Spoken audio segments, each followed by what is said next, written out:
Yeah. Fired out of the Air Force. They all put it too. I need to phone you now. That dog around. Somebody else put it through. What did they do? Okay, just so everyone knows, Chambers is unmuted and we are live on YouTube. Hey, we're gonna give Hans a couple more minutes. Would you like me to mute you? Yes, please. Yeah, for a couple minutes. Will do. Hang on. If it was only that easy.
You guys are unmuted.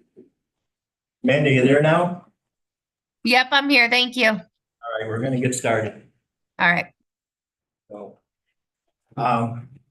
we'll call the meeting to order. In present, we have legislators DeVito, Nightingale, Winslow, Vitale, and legislator Petcher is going to be trying to get on. If the wind don't take his service away completely. So, just so we get all on the same page. We're probably going back to what I'm more familiar with committee meetings. The committee members will sit here at the table, so we know who's on the committee, who's not on the committee. Discussions will happen at the committee table first. If other legislators would like to speak, they will be allowed to speak, but after the committee members are done there with their discussions. So we're not limiting, but we are setting the committee members as a priority to hear from, but that's the work they're supposed to be doing. So I guess we'll get started, and I think we have some appointments. I'm told we don't need a resolution form at this time. That's correct. So we'll move right to the department heads, and I think Mr. Lynch is the first one on the agenda.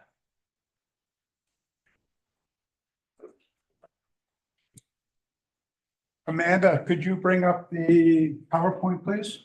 Yes, will do. Thank you.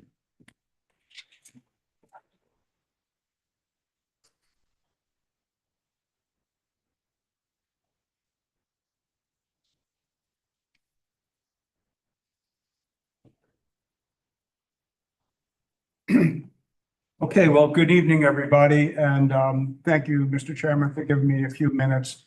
I'll keep it to about 5 or 10 minutes. So in addition to that very brief committee report that I provided, just, letting you know that I have a vacancy in the department, I thought that a visual presentation on what the department does would be appropriate for you tonight and the work that we're doing. So with that, next slide, please. Here's an overview of our staff. We have 8.5 full-time equivalent people ranging from 24 years with the department. That's Michelle Wunderlich, Associate Planner, to our newest planner, Javier Zavaleta, who's been with us, well, in October, it'll be a year. So I hope he's still with us in October. The majority of the staff have 10 or more years with the department. As you can see, most of them are bargaining unit CSEA employees. Next slide, please. Next slide is just really our department approach. And we provide towns services mostly to the towns and villages, but as you'll see in the slides, we do things that are countywide as well. And we try as a department of planners to focus on professionalism, public participation and community engagement, and institutional knowledge so that we can continuously improve what we're doing and not just doing the same type of planning year in and year out. Next slide, please.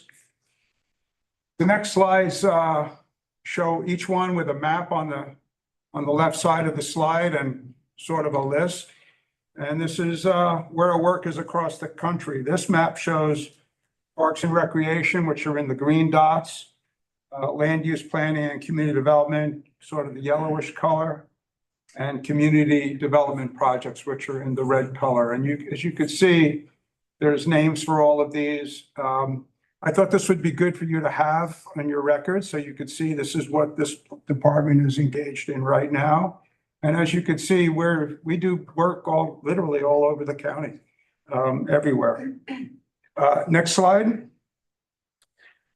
Same setup. This shows planning department work that spans municipal boundaries, including work, but not solely to water quality, ag and farmland protection planning, and economic development work and support. So these are more or less, some of them are all over the county. You can see on the bottom, there's the 2 watersheds that we're working in for water quality. Next slide. The next slide just continues some of those all over types of work. And you can see open space planning, the tourism board, which we participate with, county reviews, health department support, those types of things. We'll wrap up with a set of slides highlighting some of the focus areas. Next slide, please. This is some graphics, some pictures of some of the work we're doing. As some examples, the Sterling Nature Center, that's the picture up on the left. Hopefully we'll be able to do a grand opening soon. We've been working closely with Doug Dellastreet on the Parks Department on that project. The total project cost for that is nearing $4.5 million. And I'm glad to say that working with the state and the Friends of Sterling Nature Center and leadership at the county, we were able to leverage 93% of state funding for that project and only spend 3% of Cayuga County general funds on that project. Similar leveraging of local funds and or state and local foundation funding have resulted in planned and completed capital improvement at county parks throughout the county. You could see the Erie project on the bottom, the Blue Way Trail, that's a kayak, a recently installed kayak launch, ADA compliant on the Blue Way Trail in the Frontenac Park. And you can see Emerson Park and a trail we're working on all around Little Sodas Bay. So these are all projects that really result in a lot of change in the communities. Next slide, please. Land use planning is where we spend a really good deal amount of time working with towns and villages. And as you look at this list here, of the 8 projects shown, 2 were completed in 2022. Those are the ones on the bottom, Moravia. We did a comprehensive plan for the village and a comprehensive plan for the town. That sort of resulted in a New York Forward grant application, which brought $2.5 million to the village of Moravia. 2 of those projects were just completed in 2023, and the 4 ones on the top are still open. We'll be finishing them this year. That little graph on the right just shows the total cost of these projects was a little bit over $220,000. The actual cost to the many municipalities total together was about $72,000. It says grant from Cayuga County Planning and Economic Development. basically what we do is when we're going to do a project for a town or a village, if it's really going to take dedicated staff over time, we add it up the way any consultant would add it up and say, how many meetings, how much time, how much travel, how much printing, just the way private sector would do. We come up with a number and we take that and cut it in half and say half of that is just the department's service to the community. And the other half is to offset the cost to the overall taxpayer so that we're bringing some revenue into the department. So there's all of these different projects listed here came to about $150,000 of our granting pro bono staff time out to the communities. If you went out to the public sector and into the private sector rather, and did these same plans, it would have cost over $350,000. Next slide, please. Our land use in the planning for the towns and villages is often a gateway for local capital improvement. The Sterling Fairhaven Local Waterfront Revitalization Plan, that has been, well, we finished this plan. It's been with the state for over a year trying to get reviewed, but once it's reviewed, it'll be put in place. These are the various projects that we're working on now. The village of Moravia, it's important to note that that picture in the bottom in the center, that's the award of the grant award for the New York Forward. And we have an application we're hoping to hear soon for the combined villages of Cayuga, Union Springs, and Aurora, trying to get either a $10 million DRI, Downtown Revitalization Initiative grant, or a New York Forward for any one of the villages, or to split them up between the villages. The villages of Weedsport, Tom, we've met, and we're going to be meeting with some key leadership in the village. We're trying to convince them to go for a New York Forward grant in this spring to do that. So that's work underway. Next slide, please. So water quality, there's the watershed rules and regulations update. I saw there was an article in the paper on it today. Our work for that is largely done. We were asked to do that in 2017 and went through a few years of meetings and so on. It's been with the state, as everyone's noted, for some time now. They've revised the regulations and it's currently in the state hands, and it's really, the ball is in the court of the state and in the town of Owasco and Auburn. The Owasco Lake 9E plan and the implementation of that plan. We've been working very closely. That was a plan that was done under a $35,000 grant for phosphorus reduction. Planning participates in a 9E coordination committee with Doug Kearst and Dan Welch. And some other folks from various stakeholders, the city of Auburn, certainly. And we together, planning didn't really do that much for this, but there was a recent grant application for over $450,000 to try to do stabilization of stream banks that I believe, Doug, you're going to be doing most of that, right? And Owasco Lake and water quality monitoring, there's any number of monitoring and collection efforts going on. And Mr. Strong, today we asked if as soon as they finish that presentation, we'll bring it to the legislature. We're kind of shooting for February, but we need the permission of the chair to make sure we can get on an agenda. But we'll get that out to you soon, sir. Thank you. Next slide, please. These are just some of the other works that we're doing.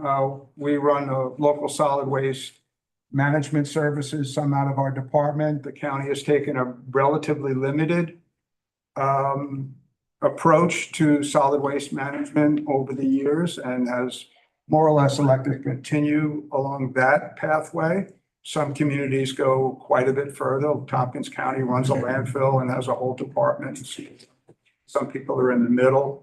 We're more on the less involved line of that. That has been with the state, and we're going to be running that out very shortly in January rather.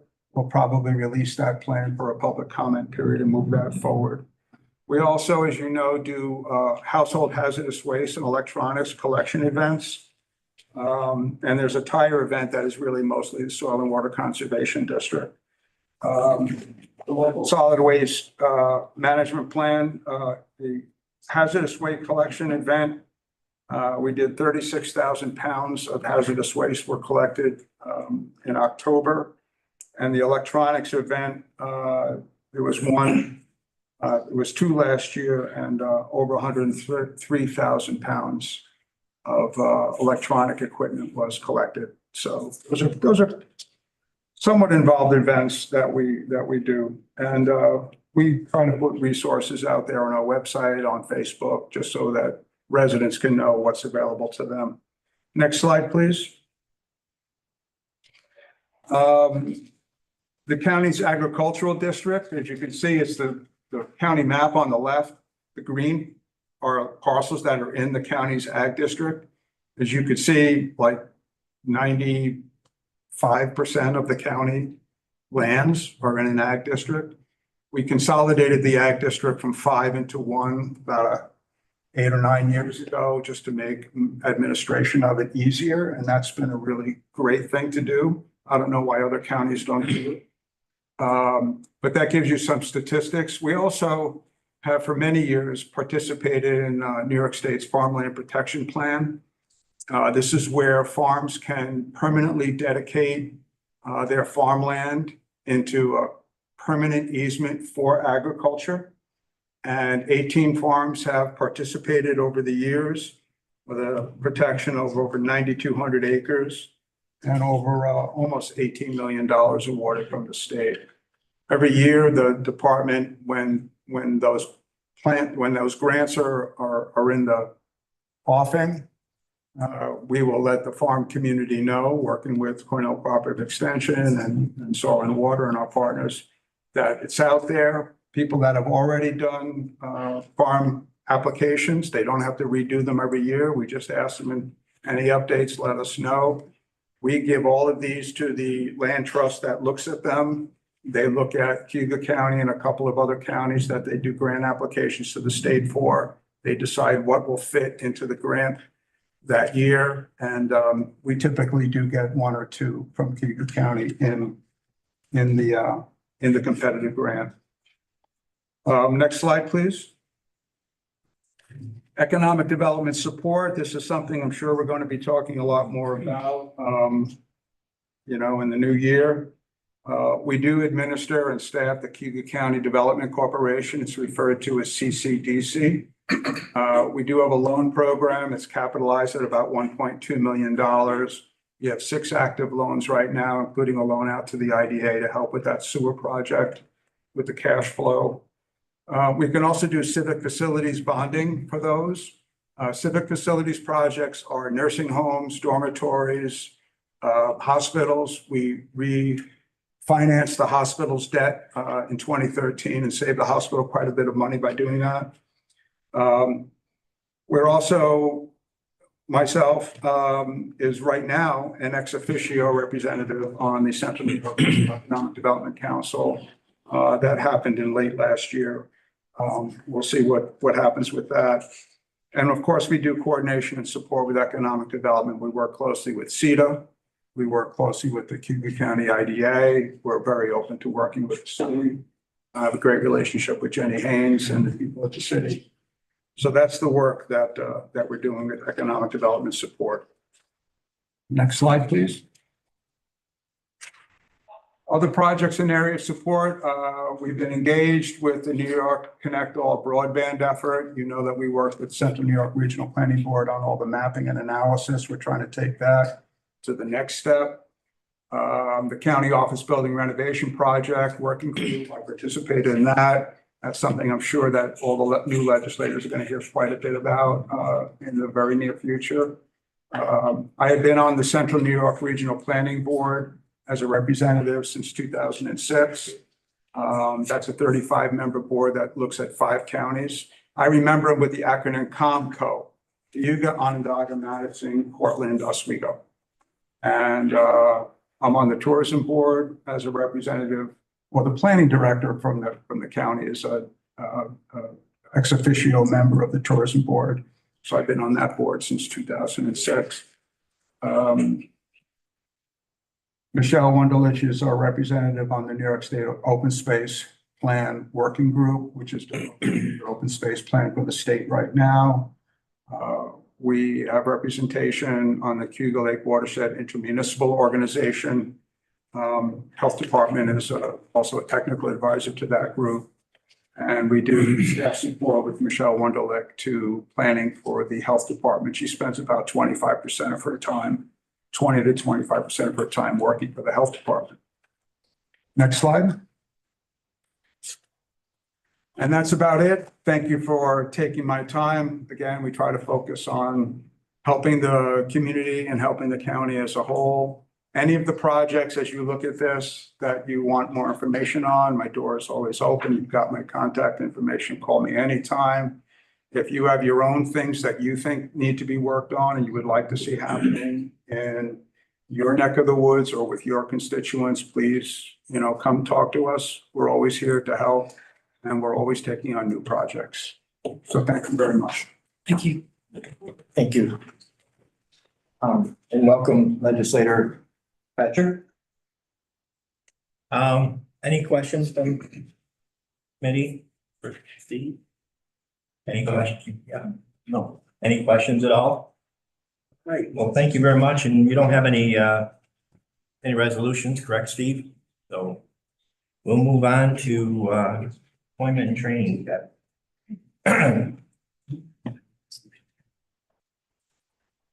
How you doing? Good, all right. Would you like me at the table? Yes, Or down. We can just sit next to me. I feel like this is a family style dinner without the food. Good evening. I think I'll just do a quick who, what, and where I am, because some of you are new faces for me. So my name is Kelly King. I am the Employment and Training Director, and also I manage the Cayuga Works Career Center. So that is a one-stop center that is nationally, regionally recognized. There are several across the state. We're located in the Cayuga Community College, and we offer job search and business assistance to job seekers within this county. You don't actually have to live in the county. You can live anywhere in the state. But we are co-located with the New York State Department of Labor. So I do oversee the operations of the Department of Labor in terms of program performance, not personnel, and oversee the center as a whole. So that's kind of my role as Employment and Training Director and manager of the center. And like I said, we're located at the Cayuga Community College. We've been there since 2003. We had the ribbon cutting. I started that month, August of 03, and I'm going into my 21st year with the county in the same department. And we are eventually moving to the Grant Ave location, which is the old Cornell Cooperative Extension building, which will now be known as the Workforce Development Center, and looking at a late spring, early summer move, which we're not prepared for with all of our files. So that's a little bit of kind of where we started, where we're going, what my role is specifically with the Career Center and Employment and Training. I report here, obviously, and I also report to the Workforce Development Board. So our funds are completely federally funded programs, and I report to the Workforce Development Board. They actually are a policy-driven board, so they write all of the policies that we have to execute within our programs, and they control the funds. So the Workforce Development Board, we share our funds with the local area, which is also with Cortland County. So Cayuga and Cortland share the allocation of federal money and execute our programs and report out to this board 4 times a year. We also receive funds to operate a summer program, which is one of our youth programs. We have 2. We receive funds through OTDA, which is state money, and we execute a program that runs essentially from May to September to use the funds, and then we employ youth in the summer and follow along with them. They're low income individuals. I do sit on several Micron consortiums. I am on the Micron Regional Consortium.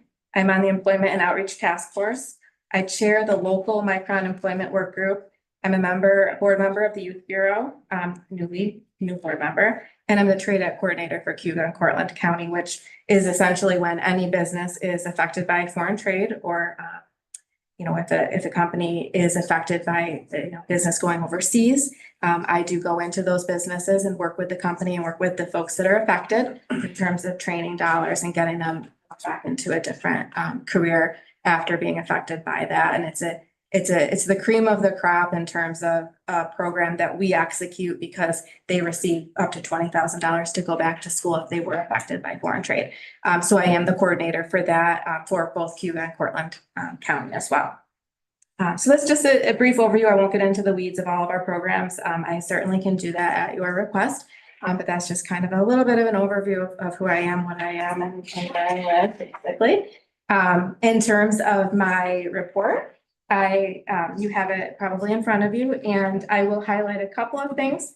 I touched a little bit on our summer youth employment program.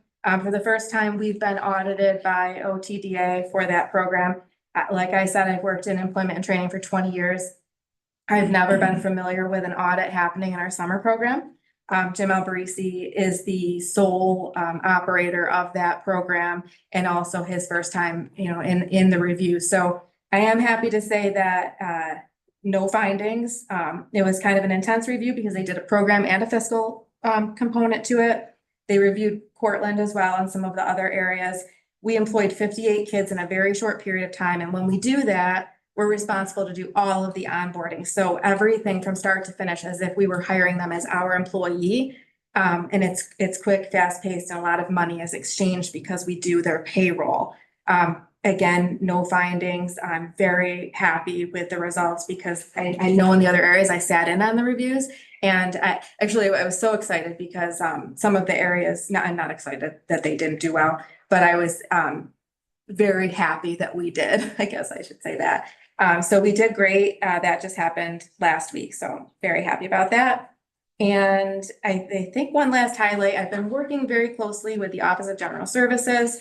If anyone's worked with OGS, it is not exactly easy. I'm working with them as the liaison between County Employment and Training and the New York State Department of Labor for lease negotiations for the Workforce Development Center when we leave, when we move.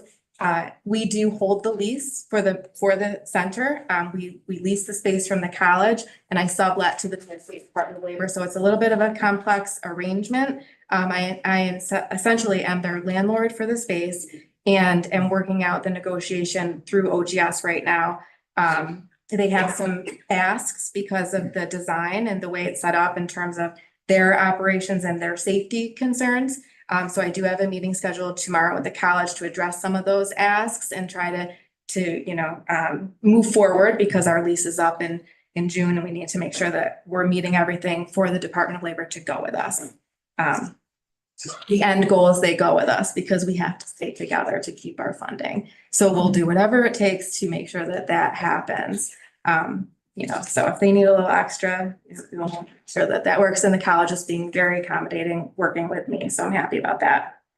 And then I think one thing I didn't put in there, because I didn't know about it until today, is New York State Department of Labor. So they are our biggest partner. I work hand in hand with them. They're partnering with the Department of Transportation to put on a project heavy construction training fair for the I-81 project. It's going to happen at so where the Cayuga works, and there's CNY works, which is in Syracuse, which is kind of our sister in terms of the Syracuse location. So they are going to be putting on a fair to hire a lot of people for the I-81 project. And I will be attending that myself. It's January 31st, but a lot of the unions will be there. So they're hiring for laborers, carpenters, operating engineers, the Teamsters will be there, iron workers will be there. And they're not looking for experience because they are so desperately looking for folks, as all of our employers in this county, of course, are as well. But I will be taking part in that and promoting the event for them because they're really desperate to fill these positions. And the fact that they're not looking for experience is good because that allows for some of us that are unskilled and untrained, that didn't have the opportunity for furthering their education, to get a pretty well-paying job in an industry and learn the trade. So I'm happy to be a part of that. That just kind of came through today. Thank you and Thank you. congratulations on a great audit. Thank you. Any questions from committee? Do you have consumers, oh, I'm sorry, No problem. do you have consumers in your head sort of, that you would line up for the I-81 fair? Yes, we do. So we work pretty closely with BOCES. I do sit on their joint advisory committee for their trades programs. So we work closely with them. We'll be spreading the word through there. But we also hold a contract through the Department of Social Services for folks that are applicants and recipients of public assistance. I think that we will be promoting the event. Transportation may be a barrier for some of them, but they're the perfect candidates for some of these positions. So they're kind of, they're in our eyesight for this. Great, Yeah. thank you. Any other questions? Otherwise, thank you. Thank you. I see there's no resolution, so. See you next month. Next on the agenda is CEDA. I don't know if we have any representative here or if not, we'll move it along.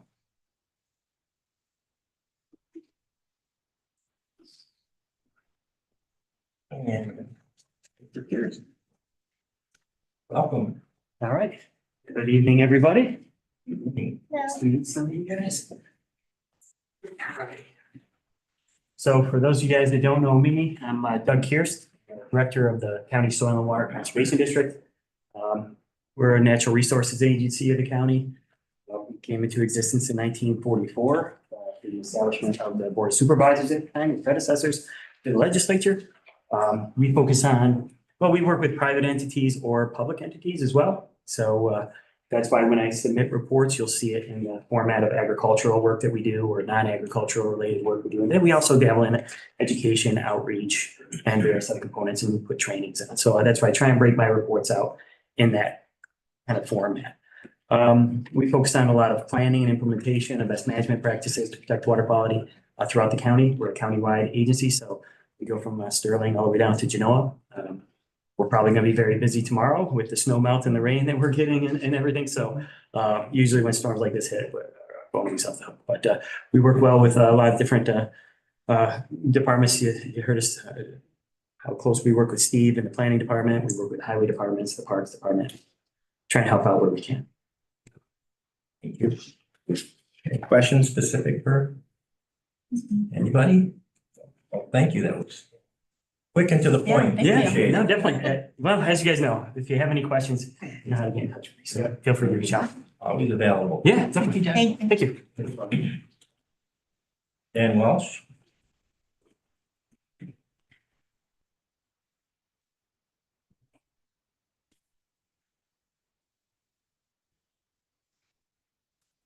Good evening, everyone. I'm Dan Welch. I'm the Executive Director of Cordell Cooperative Extension of Cayuga County. Been here just a little bit over 4 years now, but been had various positions in the extension system for over 15 years. I won't spend a whole lot of time on organizational history, but for the new members of the legislature, I do want to make or emphasize one thing, which is we have this title of Cordell Cooperative Extension because Cordell is designated as New York's land grant university. But all of our funding, even if it funnels through Cordell somehow, is public funding at the state or federal level. The endowed side of the university that has most of the money does not provide any support to the extension system. And we're also here in New York, we're unique in that we are the only state that the county extension offices were set up as associations that are subordinate governmental agencies with their own independent board of directors that sets the local direction and the local program priorities. So my colleagues at Penn State or Iowa State, at Rutgers are directly, even if they're in a county office, they're directly employed by that university. Myself and my staff were employees of Cornell Cooperative Extension in Cayuga County. So we have a little different structure there that sometimes will makes things, has some benefits and also some challenges at times. Just want to highlight a couple things from my report. First of all, I want to thank the county employees that donated over 450 pounds of food right before the holidays, working with Shereen. There were bins in each of the county offices or buildings, and that food was donated to the Food Bank of Central New York. Also, I know last week, maybe the week before, this did get some press, so want to note that the North American Manure Expo is going to be here in Auburn for July 17th and 18th. And that's being hosted by Cornell and the University of Vermont. It's the first time it'll be held in New York or in the Northeast. And I heard recently that this past summer's expo at Wisconsin, over 1,000 people came. So Is it? expected big crowd. Yes. Questions. Is it gonna be right on campus or in the new building if you're there? No, so it's gonna be, a lot of it is for the farmers, ag professionals, extension folks, USDA. A lot of it is actually demonstration type thing, so it'll be at the, at Patterson Farms in Weatherfield, but, some of my staff are on the steering committee and there may be, meeting rooms or that kind of thing that we need to have, to do workforce development there if it's ready. As an expo, will we be bringing in manure from other places? No, it's. How does this all look? I understand this. Yeah, that's why, Just Patterson. yeah, no, it's the demonstrations will be new technology, new equipment, and what they need for that demonstration. The Patterson Farm will be able to. Best handle that. practices. Right, yes, yeah. And there'll be, a lot of experts from across the country that'll be leading the educational sessions. That's one of those things that every once in a while I say, I didn't think I'd say that in this job, but or have to talk about it, but that is. And then the last thing is that just in December, our board of directors adopted a strategic plan for the next 4 years with set of goals partially around re-engaging our volunteers and increasing the participants of the 4-H program and doing some work around our 4-H program. Both our volunteer and 4-H participation took a hit because of COVID. So we've got some work to do there. There's also some general changes going on in the 4-H program that the model that was started in 1902 may not be the model that's best for the 21st century. We're also going to be working a little bit on some internal things to get our staffing in line for both programs and on the administrative side. And then work around the board and looking at our long-term financial and organizational sustainability. And then the final thing is just doing a better job with our communication and our storytelling. Again, that was hard to do with the COVID when we weren't able to have a lot of in-person programs. That's all I have for tonight. Thank you. Any questions here? Question? Are there a lot of 4-H clubs throughout the county?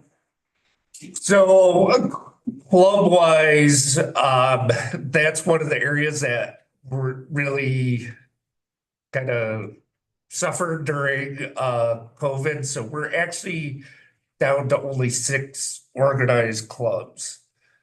And we're not alone as a county in experiencing that. So that's where we're looking at maybe doing more direct enrollment or in what we call independent enrollment, where youth doesn't have to be a member of a club. And our staff will will create opportunities for them to participate in programs. I'll just add a little bit to that. I mean, this last year, we had the youth fair up in the Union Springs. I think it was a huge success. And I know that they're very excited about, this coming year. And I talked with a couple of people, and I think we're going to have a couple of the participants coming to our ledge meeting, hopefully in probably March, April. But it's really important that we get our youth involved in agriculture. There's a ton of opportunities in agriculture, and it's kind of the new discussions even in our schools. And I know it's a strategy for cooperative extension. So, I mean, I think it's a great opportunity for us, and it's always great to get our youth involved, and so they're ready for when they need to step up and take over. Yeah, I did 4-H as a kid, and reiterate, I think it also helps me with my public speaking. Yeah. Demonstrations and do something, because you do those competitive where you can move up the levels and go up. And I find it to be found it to be very helpful as a young person. So I'd like to see it. Yes, Anthony. Can you just highlight again where you said in the beginning about the revenue, how your revenue stream comes in, the differentiation between the two? Okay, so You yeah, said, of course, a lot doesn't come from this side. right. but So and the cooperative part of cooperative extension was originally there were 3 partners: the county, the state, or the land grant state through the land grant university, and then the federal government. So I get a little bit of money from the federal government, which as outside of grants. And that's basically one of these things where they haven't increased the money allocated in a long time. The state provides money to every extension association through what's called County Law 224. But 48% of my funding comes from this body and the county's what we call our county appropriation. So Our county appropriation is very important. yes, yes. I just didn't yes. know where the other part. And then it was we- unclear where the other part was coming Right, from. and then grants and contracts make up the rest. Yep. Thank you. Any other comments? Thank you very much. Thank you. Have a good evening. Tourism. I'm in on. You're up. Oh, good evening. I don't visit for booking new system. Welcome. Really help me. I'll brief introduction, but I would like to have an opportunity to give you a more in-depth description of our organization on the various pillars that it sits on at a future meeting. So Karen Cole, Director of Cayuga County Tourism Office. Stephanie knows me quite well. She's been on the board previous years. So if you want any inside information, you got the inside voice on the table. We are funded primarily through the Cayuga County Tourism occupancy tax, which is collected by the Cayuga County Treasury, treasurer who keeps 5%, and the remainder goes to our office. Aside from that, we get grants. The number one is the New York State Tourism Matching Funds grant. And this year we're recipients of a Market New York, and we are co-beneficiaries, although not financial direct, of 2 EDA grants that were awarded last year.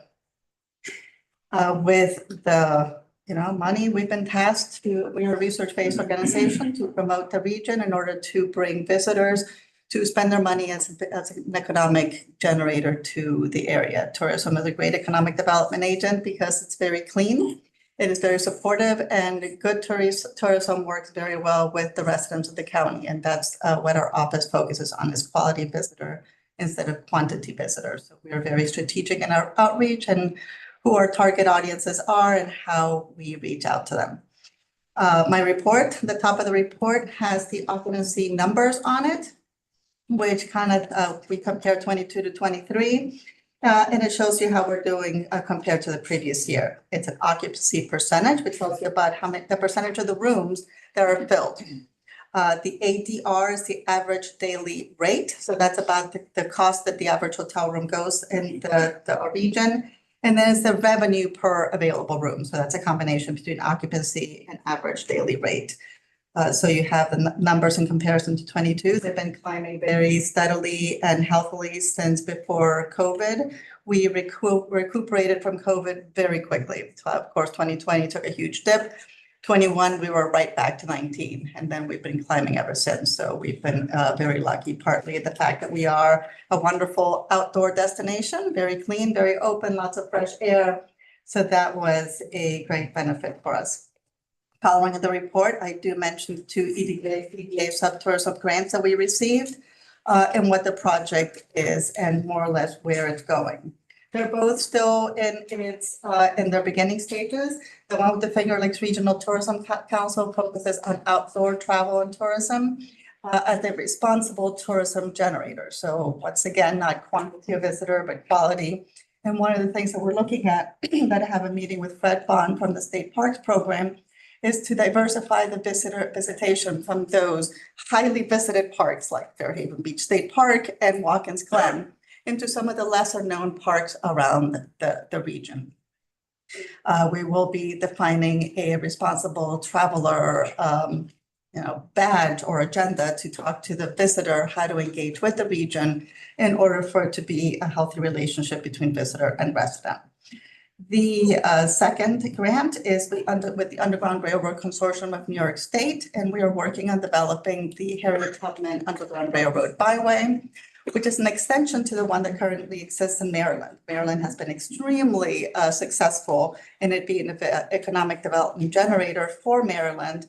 We're working with both with New Jersey and Philadelphia to extend it from Maryland and exit it throughout all of New York State out to Niagara Falls into Canada. We have by far the largest stretch out of any state, and it's going to be a huge challenge. But we're working with the Underground Railroad Consortium, which has partners throughout the entire state. So we're divvying at that responsibility.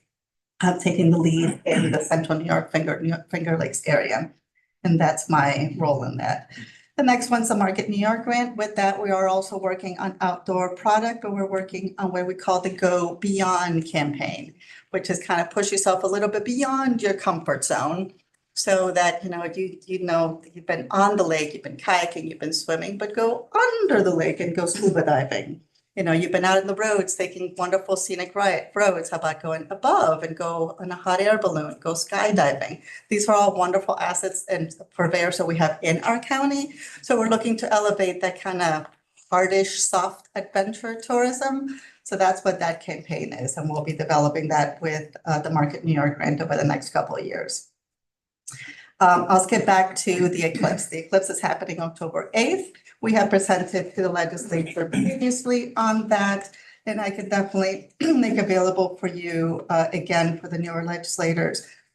In our office, we put together an infographic about the eclipse, but from a perspective from this body and what it can do and what the responsibilities and things you need to look out for. There will be a massive amount of individuals flowing through the region. Rochester and Buffalo are both preparing for 500,000 people to come visit. There is a website, I don't know the name of it specifically, but that tracks this specifically, thegreatamericaneclipse.com. And it states that this is the single biggest travel event in the US. This eclipse. So we've been preparing with it. We've been talking to a lot of our partners, tourism partners, hotels, restaurants, campgrounds, giving them some guidance on how to prepare, encouraging them to have events because this happens on a Monday. So we can take advantage of an extended stay from the visitors and come from Friday and stay through the weekend so that there isn't a huge influx and outflux of visitors, which is probably going to happen anyway, but we're trying to figure out how to alleviate that. And then the reason why I'm hiding this, because it's a great reveal, we have created a poster to show our region, very specifically the Fairhaven region, because it's the one that's going to get the most totality. So there's plenty of copies. Spread and joy. Share with your businesses, your friends, your relatives. And I did want to, in that same one, times of totality. Fairhaven will have 3 minutes and 23 seconds. That is total totality. 3 minutes where the sun will be entirely blocked in the middle of the day. So that would be impressive. Cayuga has 2 minutes and 30 seconds, Weedsport 2 minutes 9, Union Springs 108, and Auburn 104. That's still a whole minute where our community will be shrouded in semi-darkness because the sun will be totally blocked. There's a lot of health issues that need to be concerned, and that's some of the education that we're trying to get out there. You can be severely damaged with your eyesight if you look directly to it. We have secured a set of solar glasses that will be distributed to restaurants, campgrounds, and some of our partners for them to distribute to their visitors and their residents. Once I have them, I'll bring some to the legislature for you to check them out.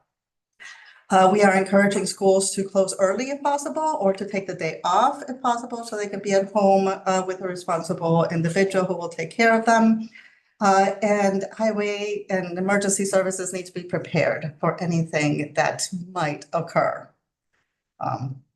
As we get more information, we'll be happy to share that with the legislature. One other thing, my report that I wanted to point out is in early December, we had a conversation with the Montezuma, Port Byron, Weedsport area to talk about what is tourism. These are conversations with the community that we're trying to take around the county. We are very, our point of view is that we need to promote the area how the area wants to be promoted. We cannot tell a story that is not going to be perceived when a visitor comes and arrives here. So that was a conversation we had with residents, business owners, and some elected officials who joined us. And we asked 3 questions. What are the attractions in your region that you're most proud of? What are some of the secret, hidden secrets that people don't know about? What are the challenges for the visitor or the tourism industry in your section? And in one word, describe the region. How do you, what is the feeling that you want to be portrayed about your region? Some of the words given by the Erie Canal area were rural, historic, close to nature, comfortable, nice place to live, centrally located. And then we had a couple of negatives that came up, such as depressed, stuck. You know, that's part of the genuine of the conversation we were trying to get out there. We're hoping to take these out to the Cayuga, Aurora, Union Springs area, as well down to Genoa, King Ferry, Moravia area as well, so we can get the conversation all around the county. In that respect, it's not in the report because it's something that just came up. We're having conversations with that area as well about the Empire Trail Town. It's an opportunity by the Parks and Trails of New York and the Erie and the Canal Association to where you can get your town designated by them. And it's an opportunity to increase economic development, of course, increase the frequency with which residents and visitors walk or bike both on and off the trail, increase the number of Canalway Trail users who spend money either on retail or businesses in the area, and increase the number of Canalway Trail users who choose the community for an overnight stay. This is not a funding opportunity, but it is an opportunity to get resources and technical support in order to get positioned as a canal town. So we have started conversations with key individuals in the area. And if they do choose to move forward, we will then reach out, see what that means and what support we might request from this legislative body. And just one last little note, an ongoing project that we've had with the county is the video series. There's a video series that sits on the county website right now. And we've been working with Shireen and Tom and Sita as well to try to get those videos updated to bring more up, recent video and information on those. And we've been part of that conversation. We'll continue supporting the county how we can. Thank you. Any questions? Committee, any questions from the rest of the legislature? Nice, thank you for your time. Yeah. Thank you very much. Enjoy the posting. Yes, thank you. Next would be Cayuga County Water and Sewer Authority, Mr. Ryan Flash.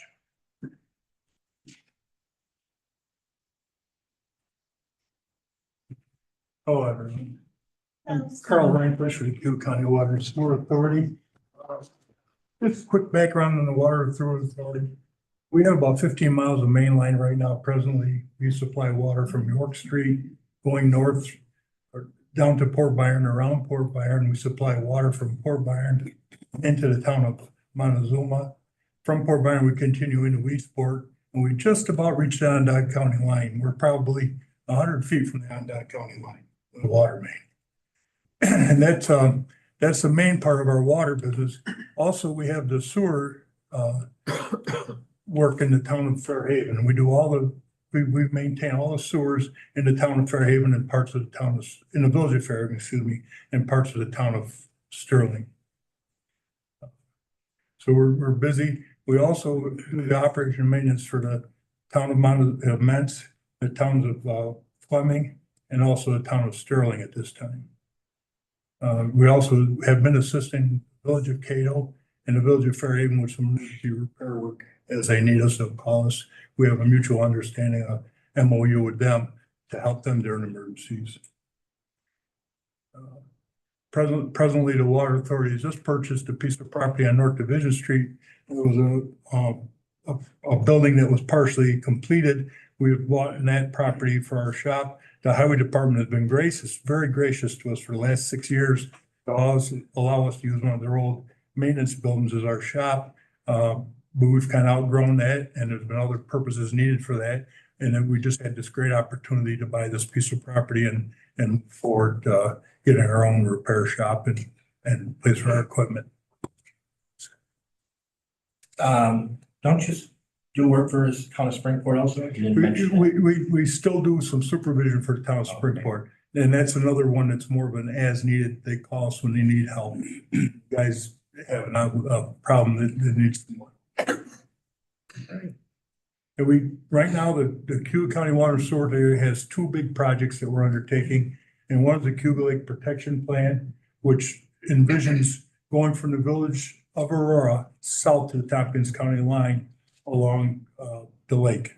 Honoco Road, Cedar View Road, Atwater Road. It's about 400 homes. It's a fairly large project. We've done the seeker. It's been published in the environmental notice bulletin. So we're in the beginnings of getting the bond anticipation note to fund the project. And then the next project we have is a regional master plan, which is a very large project. It's in the beginning phases. The regional master plan would include putting a new water intake system in at Long Point State Park, south of the village of Aurora. That project at one point could include 11 towns and 6 villages. It would include building a spine, 16-inch distribution system along Route 90. We could go south into the village of King Ferry and Genoa, and we could also include at some point maybe supplying Locke or Moravia, depending on the need, and also going north through the village of Cayuga and as far north as the village of Cato. So those are two big projects that we're, and if anybody has any question at any time, please feel free to reach out. Thank you. Thank you, Ben. Weights and measures, Kyle. Good evening. Good evening. I'm Kyle Kitis. I am the entire weights and measures department, weights and measures department. So we enforce the laws of New York State ag and market in Cayuga County. So we have about 700, a little over 700 devices that we check annually. Every gas pump, every scale, scales from pharmacy scales up to truck scales. And again, every gas pump, we check all the bulk milk tanks. We do linear devices, anything that measures that affects commerce. We verify, not just for consumers, but also make sure the businesses aren't losing money with their devices. We also are responsible for pricing accuracy verifications in the stores. That's not mandated, but it is our ability to check, as well as package checking for quantity, weights, in the grocery stores, or if it's prepackaged, it comes in from out of the state. We also administer the state petroleum quality sampling program, which means we go out and we buy gas samples from every gas station in the county. We send them into the lab to be tested for octane levels, ethanol levels, all the required things that petroleum has to pass. We also do a lot of pro bono stuff for the schools, law enforcement, all their scales and everything like that. Other than that, we handle customer complaints for, any concerns they have as far as they didn't get enough gas, there's water in the gas, anything like that. And we are fee-based. So we do charge for the tests that we do. But they're required. So Yes, they're mandated. Yeah. And the state sets our fees. So your report here has, this is like try the month in December, yes, and that would be kind of a normal month of. a typical month. Yeah, we Yeah. try to do more gas stations in the summer, more indoor work in the winter. If we can, if we can help it. Any questions? If I may. Yes. You had mentioned testing for octane Yes. and other petroleums. Do you test quality of that? The state only has us doing the petroleum. We do check like fuel oil delivery stuff and like a Helena chemical, we check quantities, but not content or octane or anything like that. You mentioned checking octane and ethanol percentage in gasoline. I was wondering, do you do the same like for fuel oil? Do you do flash testing on that? We don't. No. That's certain other quality measures that go. Yeah, the state might do some of that. I knew they do some stuff with petrol or propane that we don't do. But that's what we administer that for the state and they reimburse us for that. So it's a state program. I didn't realize you went into grocery stores and tested all the packaging out. Yeah. Yeah. Very boring. So I'm guessing if you have findings, it just automatically goes to the state and then they handle it. How does that work? Yes, or we can find the store. You can. If I Okay. find they have to be above 98% pricing accuracy. And if it's against the customer, then I would come to the county attorney and we would decide what type of fine to apply. Right now, there's a big deal with Dollar General stores nationally. Because if you've ever been in a Dollar General store, it's a mess. And there are some lawsuits going on with the Attorney General and all that. So they're asking for information for that. Interesting. Your office there is still in the basement of the highway department? Brian Soper is my landlord. But yeah, we are out there and we have a trailer that we use for fuel oil. And we also have a semi type thing for all our weights that we carry around to do the scales. Any other questions from the committee? No. I see, Yep. go ahead. Thanks for the information. I probably didn't know any of Yeah, I was that. gonna say, it's very. Do you go like unannounced or do you make Yes. appointments? So you just- Everything is unannounced as far as commercial is. When I show up at a gas station, they don't know I'm coming. Mhm. Same with the stores and all that. We do coordinate with obviously like law enforcement or the schools and stuff like that. Do you have much to do with the county attorney now in terms of the findings or No. not? No. No, Isn't it- Cayuga County's, it's been very good. I've only been in the job. Yep. Just two years now, but I haven't had any where we're finding anybody yet. Oh, that's good. Yeah. Okay, great. You probably announce it when you go to check a 70,000-pound scale though. Well, because I have to have another company come in with a truck that has all the 1,000-pound weights. Yeah. They schedule that and I come along, do the paperwork for Right, that. yeah. That's what we did today. I used to have one, so I know. Okay, yeah. Any other questions from anyone? All right, thank you so much. Thank you. Okay, Mr. Duckett. Welcome. Been a while since we've been at a I know, I commission missed meeting. something. Like old time. Well, you have my report, but I'll just kind of go through how I do my report for the people that are new. Basically, I break it down into three categories. First one being the admin portion of the job. And I'll call your attention to a couple of highlights there. Number one on the agenda is providing support for the architect selected for the design and reconstruction of the historic post office. You may recognize the city of Auburn is here today to answer any questions you may have pertaining to PW2, which we'll be talking about later. And questions I wouldn't be able to answer, so they certainly come today. We're going to do a full presentation at the legislative meeting. And so that will really inform everybody exactly what's going on. That's assuming just you could approve that, right? If you really- Right now I did. Okay, thank you for approving that, Amy. Because that's got to be approved by the chairperson in order to get it on the agenda. So that's that item. Next, I'll skip you right down to item number 7. Unfortunately for me, the account clerk typist that worked for me worked for the county for the last 12 years for buildings and grounds has resigned. And currently I'm working with a new person to try to get them up to speed from a temp service, and we'll see how that goes. Next breakdown is the downtown crew. We have a crew of people that maintain all the buildings downtown. Basically, I always put in the number of maintenance requests that were handled.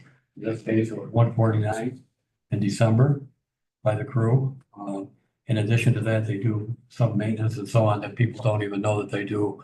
But that's the number of requests from the people that work in the county office building, Hardburg building, mental health, and so on. So all the downtown buildings.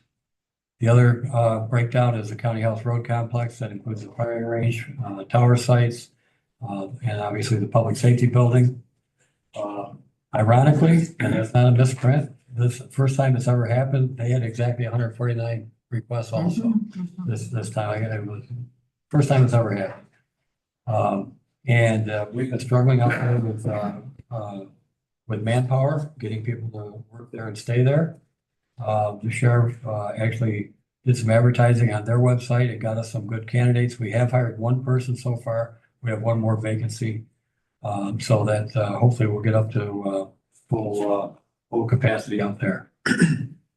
And that's basically my report. Be happy to answer any questions you may have. Any questions for Mr. Duckett? Yes, Mr. Strong. Thank you, Mr. Chairman. Gary, you mentioned firing range. Is that the sheriff's department's firing range? Yes, it's the sheriff's department firing range. Yeah. Thank you. Yeah. We have 2 resolutions. Why don't we do PPW1? PW1 is authorizing the superintendent of buildings and grounds to fill a part-time account clerk typist position to replace a part-time account clerk typist who resigned. I will mention that there is one change that needs to be made to this. You guys move. I don't know if we can handle it, Gary. It's give me the downfall of the whole thing. Anyway, I think we gotta wait till you guys move it. Yeah. Can move it? Got a motion by Gail, second by. Yeah. Well, anyway, Go ahead. yeah, the change that we need to make, the salary on here is 21.3 or 735. It's gotta be 21.74.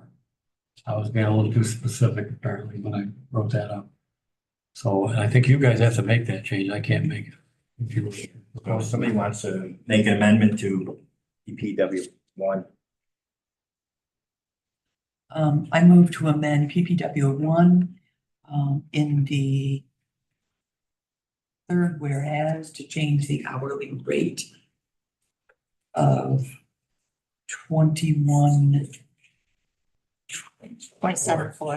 27.4 to No, I have it down for 21.735, but it should be 21.7. Yeah.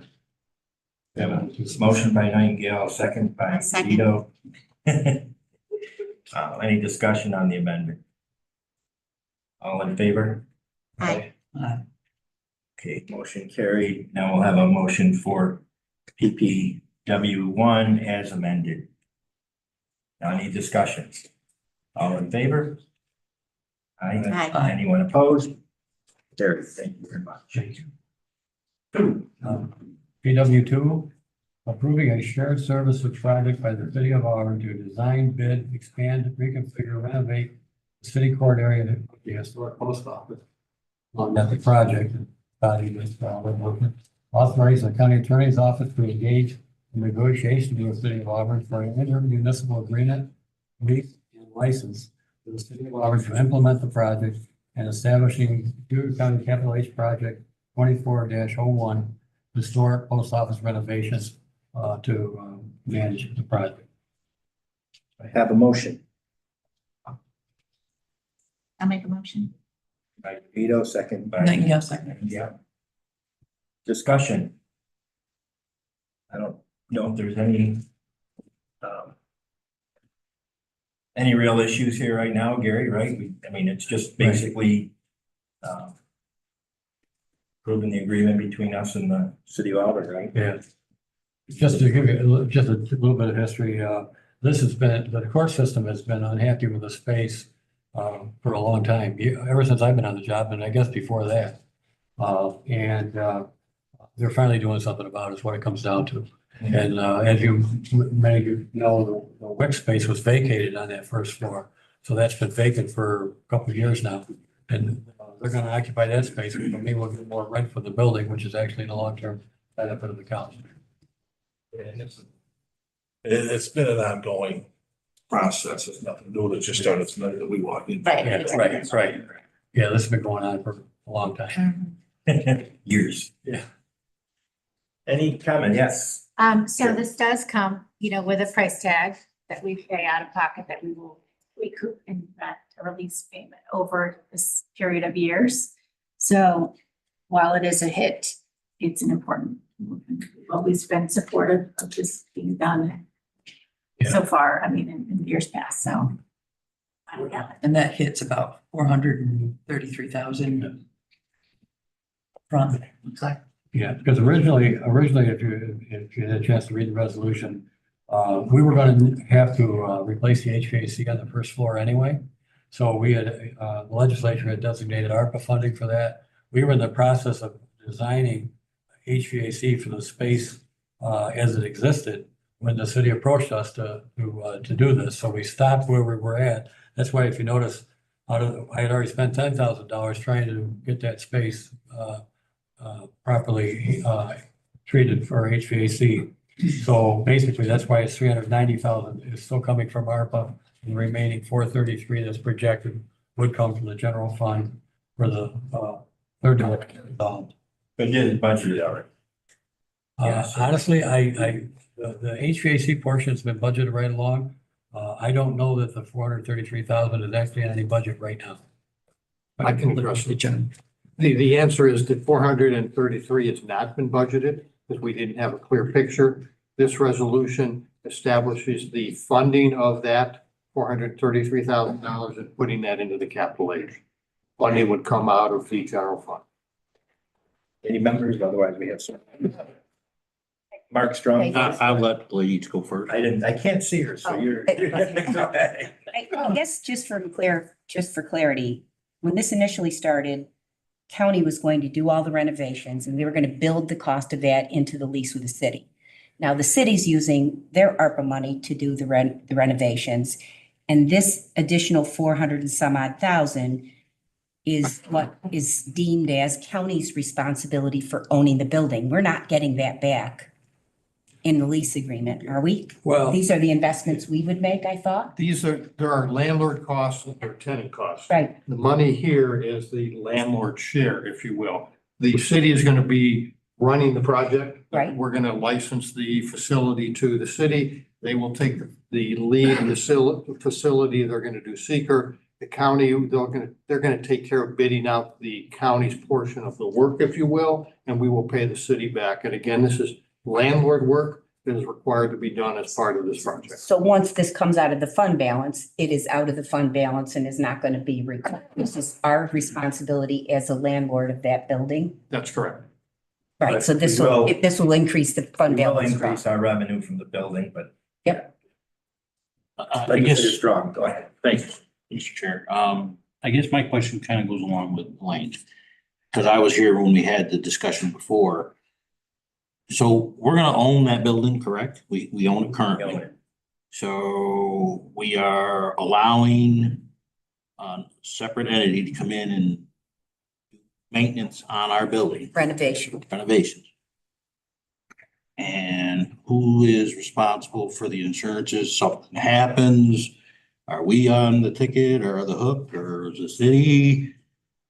City contract, go ahead. It's a city contract, so the city's gonna have its own insurance. Any builder or contractor that's involved in the project will be required to have its own insurance, and the county as the landowner would have its insurance as well. So depending on what the mishap is, gets to who's gonna end up on the hook for that. And if I may, a follow-up, sir. So are we going to get a lease where we're paid rent? Is that the correct terminology?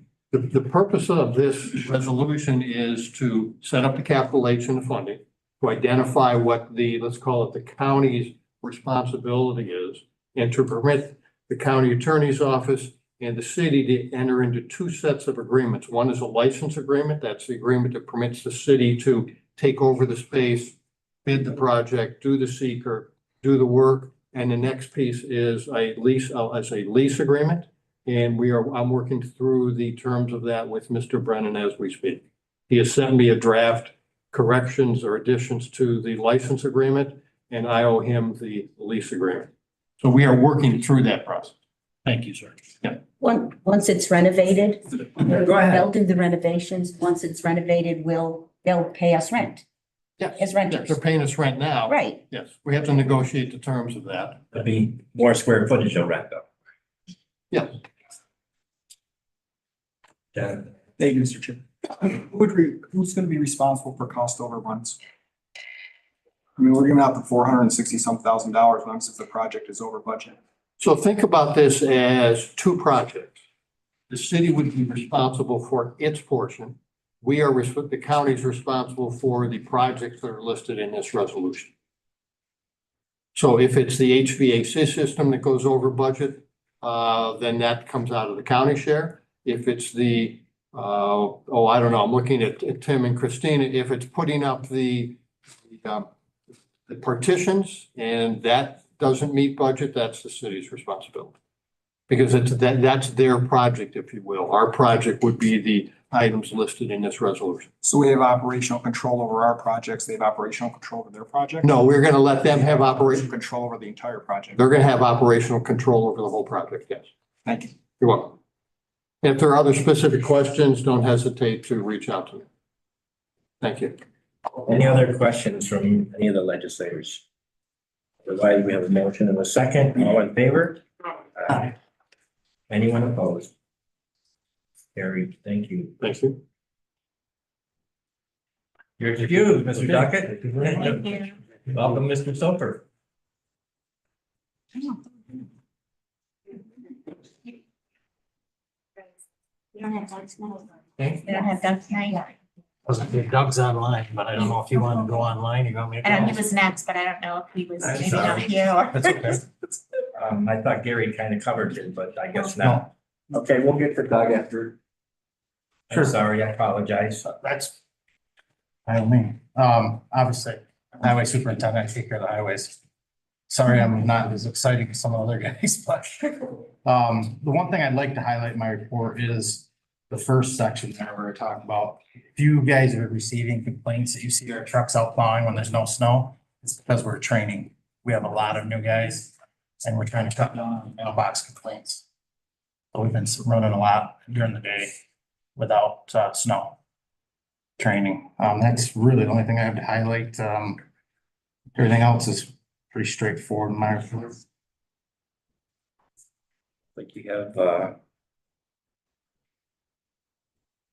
six resolutions here. Yes, So we can take EPW 3 first. sure, that is, okay, yeah, that's a surface treatment. That's the resolution that authorizes the fund in the budget on our chipping program. And we have the list of roads that you're proposing, and Yes. that could change a little bit here. It depends on, yes, this is our wish list. Yep.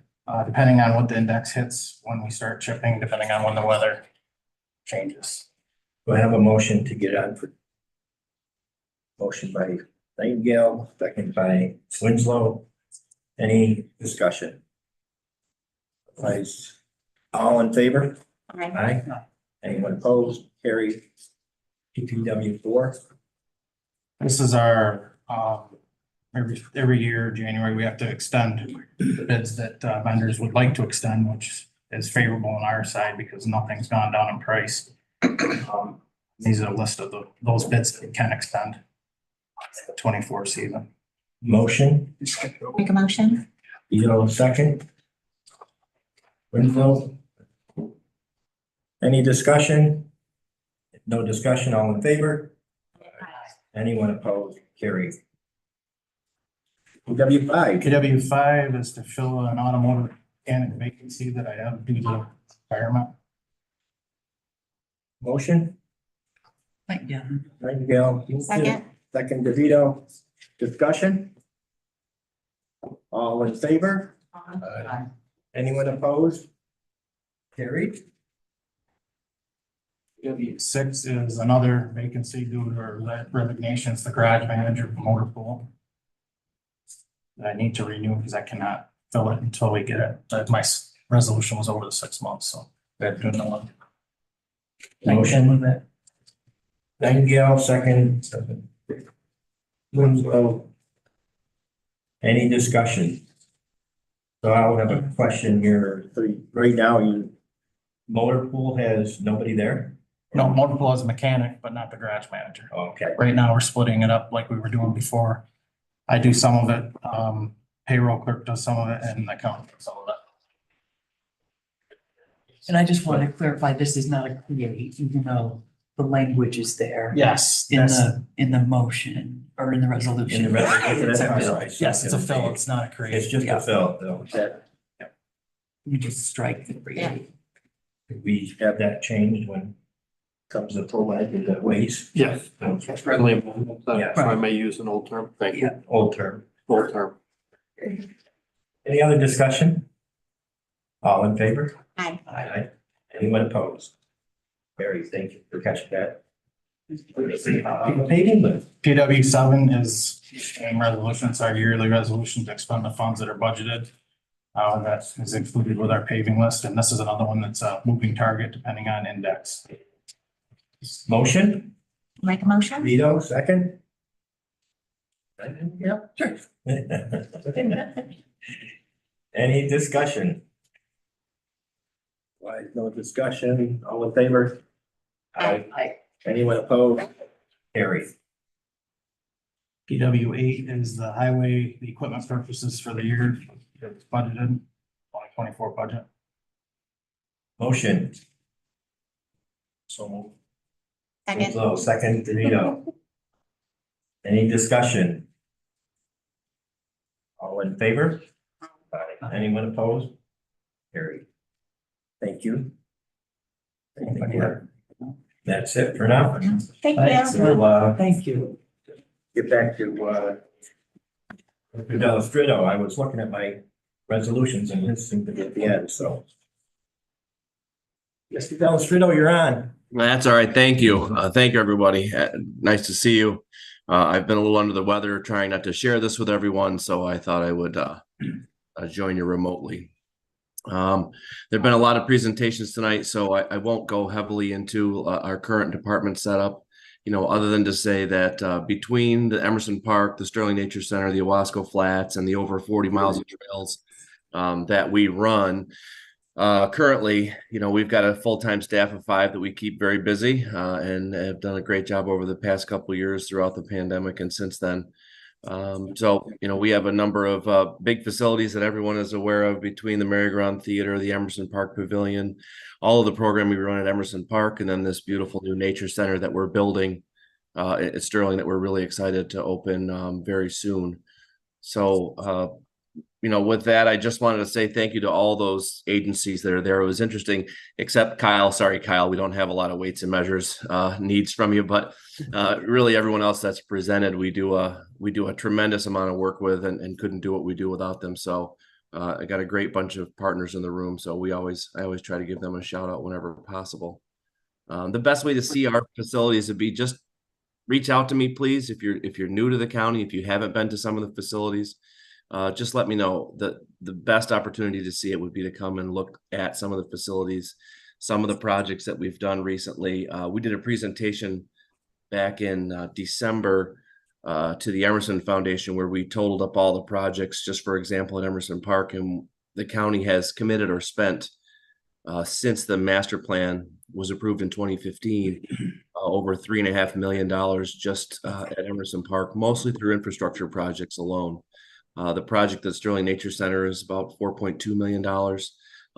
As Steve mentioned, 93% of that project was actually state ready funds. A lot of planning has gone into that with the planning department, with their help and with the community, the friends of the Sterling Nature Center, the friends of Emerson Park. They've really been the driving force to allow us to get design on board. So we've had shovel-ready projects available for these to happen. So we've been very successful and we'll continue that model. So thank you for your time. I know that there's a number of resolutions there, and obviously reach out to me. We'd love to show you around the facilities. I think it would be a worthwhile trip.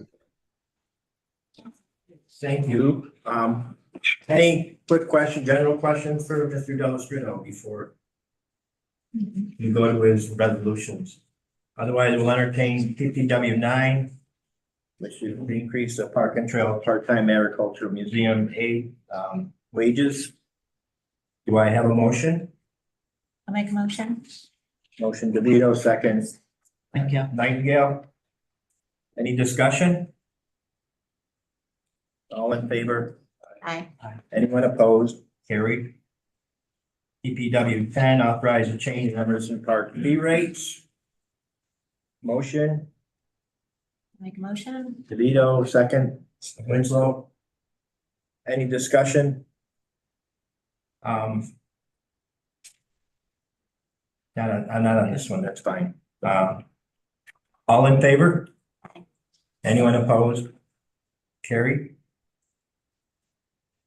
PPW 11, resolution to increase park and trails facility rental rates. A motion by DeVito, second by Nightingale. Any questions? I only refer to, I saw the rates, but I think it would be interesting for the legislator to see what the current rates are. You had them on the previous one, but you didn't have the current rates on this one. So maybe you could get that out to us, Doug. Sure. Yeah, thank you. Yep. Any other discussion on PPW 11? All in favor? Aye. Anyone opposed? Carried. And finally, PPW 12, authorizing the hiring of seasonal staff, and the hourly rates are there. Do I have a motion by Make motion. Vito, seconded by Winslow? Any discussion? Otherwise, all in favor? Aye. Anyone opposed? Carried. That concludes our resolutions that we have on. Yes, I was gonna ask, anybody have any other comments? I have one before we finally close, but go ahead. I would like to turn your attention to PPW 10. I just wanted to put this out there for discussion and then for consideration, possibly at least in the end. I see that there's the senior discount. I'm wondering if as a county, we can offer a veterans discount as well, whenever we do have a senior discount. And I think a veterans discount for the park is something that's important that we need to consider. So I'd be putting it out there for discussion and ways. Would anybody on the committee be opposed to a change like that coming for the Ways and Means. Yeah, I think it's a great idea. Great idea. Great Thank idea. you, Chair. Thank you. Any other legislators have any comments? Otherwise, I'll finish up here and I'm gonna ask that the department heads please supply a written report. And one of the things that I would ask for the February is a staffing chart of where we were in January of 2020. That gets us just before the pandemic to where we are presently. I think it's gonna be a good comparison to see before the pandemic. I don't want to see any, I know the pandemic had a lot of negative, I don't know if you want to call them negative effects or positive effects, whatever, but I think it'd be really interesting to see the comparison of before the pandemic and now. So I would ask that the department heads provide that for the committee in the February report. Any other comments to the benefit of the group? Not, I would anticipate follow up with a motion to adjourn. Make a motion to adjourn to be Will, done. second, all in favor? Aye. Anyone opposed? Thank you very much for your Thank you. patience.